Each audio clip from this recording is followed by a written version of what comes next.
Hare Krishna. The Nectar of Devotion by Srila Rupa Goswami, translated by Srila Prabhupada. Chapter 4. Devotional Service Surpasses All Liberation. How much a devotee is seriously attached to the devotional service of the Supreme Personality of Godhead can be understood from the statement of Mahārāj Pṛthu, Ādirāja, which is described in Śrīmad-Bhāgavatam, 4th Canto, 20th chapter, verse 24. He prays to the Supreme Personality of Godhead thus: My dear Lord, if after taking liberation I have no chance of hearing the glories of your Lordship, glories chanted by the pure devotees from the core of their hearts in praise of your lotus feet, and if I have no chance for this honey of transcendental bliss, then I shall never ask for liberation or this so-called spiritual emancipation. I shall simply always pray unto your Lordship that you may give me millions of tongues and millions of ears so that I can constantly chant and hear of your transcendental glories. The impersonalists desire to merge into the existence of the Supreme, but without keeping their individuality, they have no chance of hearing and chanting the glories of the Supreme Lord. Because they have no idea of the transcendental form of the Supreme Lord, there is no chance of their chanting and hearing of his transcendental activities. In other words, unless one is already beyond liberation, one cannot relish the transcendental glories of the Lord, nor can one understand the transcendental form of the Lord. A similar statement is found in Śrīmad-Bhāgavatam, 5th Canto, 14th chapter, verse 44.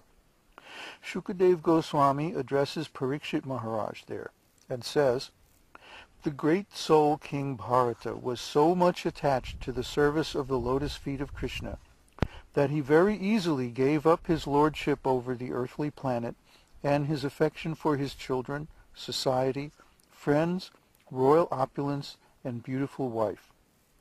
He was so very lucky that the goddess of fortune was pleased to offer him all kinds of material concessions, but he never accepted any of these material opulences. Shukadeva Goswami praises this behavior of King Bharata very highly.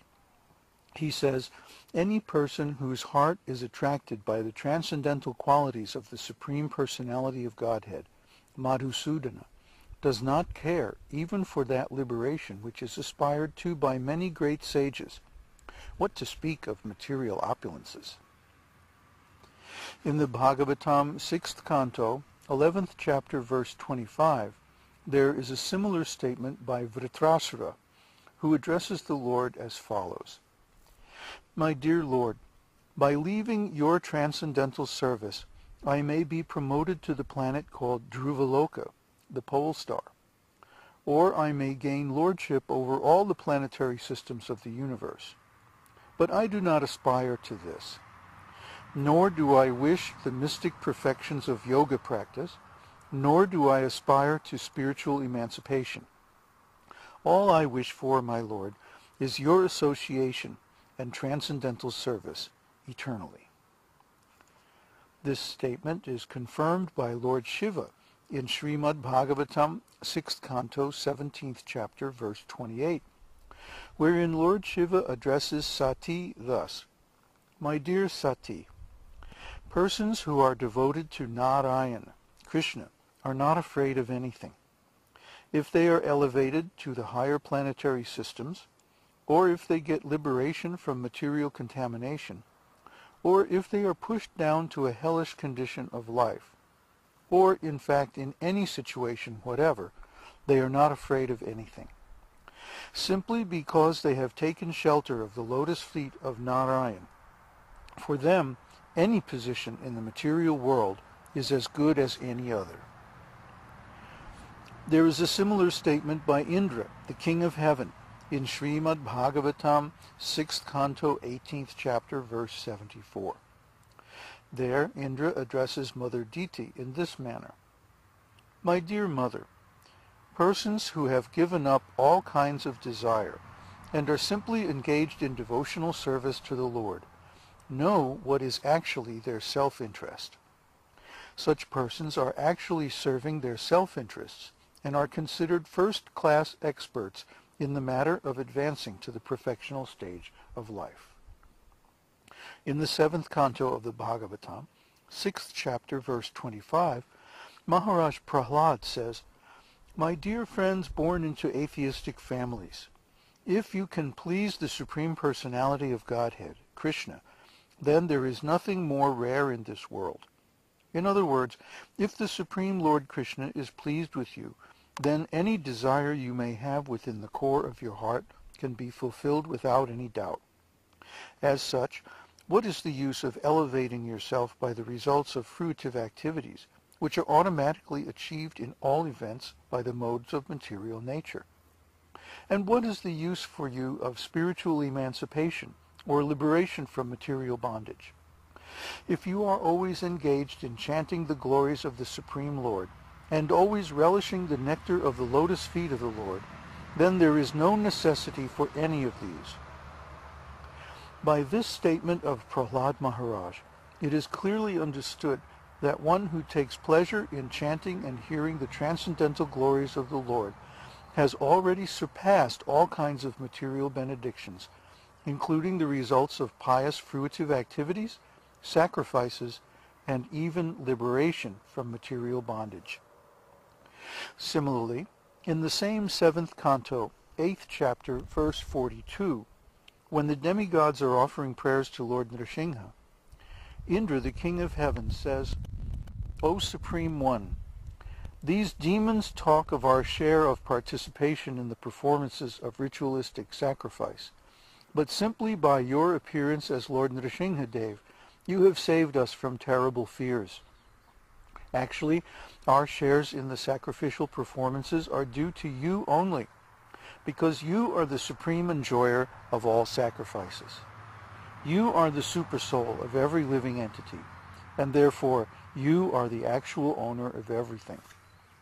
Long were our hearts always filled with fear of this demon Hiranyakashipu, but you are so kind towards us that by killing him you have removed that fear from within our hearts, and have given us the chance to place your lordship within our hearts again. For persons who are engaged in the transcendental loving service of your lordship, all the opulences which were taken away from us by the demons are counted as nothing. Devotees do not even care for liberation, what to speak of these material opulences. Actually, we are not enjoyers of the fruits of sacrifices. Our only duty is to be always engaged in your service, for you are the enjoyer of everything. The purport of this statement by Indra is that beginning from Brahma down to the insignificant ant, no living entities are meant for enjoying the material opulences. They are simply meant for offering everything to the Supreme Proprietor, the Personality of Godhead. By doing so, they automatically enjoy the benefit. The example can be cited again of the different parts of the body, collecting foodstuffs and offering them, cooking them, so that ultimately a meal may be offered to the stomach. After it has gone to the stomach, all the parts of the body equally enjoy the benefit of the meal. So similarly, everyone's duty is to satisfy the Supreme Lord, and then automatically everyone will become satisfied. Just a quick comment here. This example that he's referring to is that the hand does not try to eat the food. The hands or the feet, they don't attempt to relish the food. They gather the food, or they go here and there to collect the food, and then they cook the food, and then they offer everything to the stomach through the mouth. And then they get the benefit. So similarly, the demigods, they're saying that normally the demigods are considered participants or receivers or enjoyers of some portion of the fruits of sacrifice. sacrifices that are offered to Lord Vishnu through the Vedic sacrifices. But actually, the demigods simply serve to collect all of these sacrifices and offer them to the Lord. Because when, just as food is offered to the stomach, it nourishes all parts of the body. Similarly, when sacrifices are offered to Vishnu or yajna, then all the living entities are satisfied. Therefore, instead of making sacrifices to the demigods, one should make them directly to the Lord himself. And that way all the demigods are automatically satisfied. A similar verse is found in the 8th canto, 3rd chapter of Śrīmad-Bhāgavatam, verse 20. Gajendra says there, "My dear Lord, I have no experience of the transcendental bliss derived from your devotional service,